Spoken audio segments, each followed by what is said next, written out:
Guys, may app na pala para makagawa ng susi. Totoo ba yan, guys? Tignan nyo itong mabuti, guys.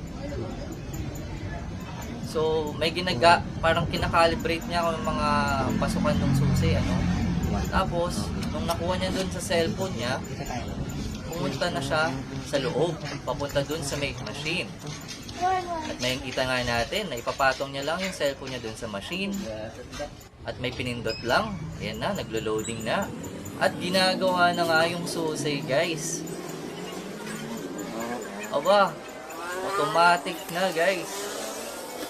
Hindi na kailangan maghasa-hasa katulad ng ginagawa niya, diba?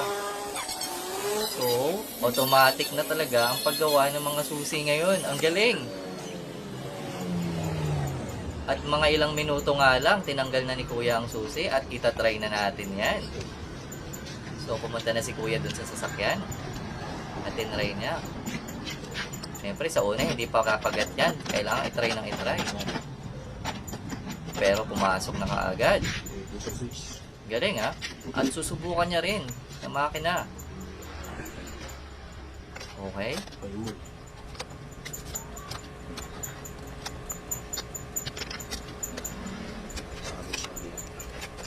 Wow! Sa uling pihit, nag-start na. Amazing talaga, guys.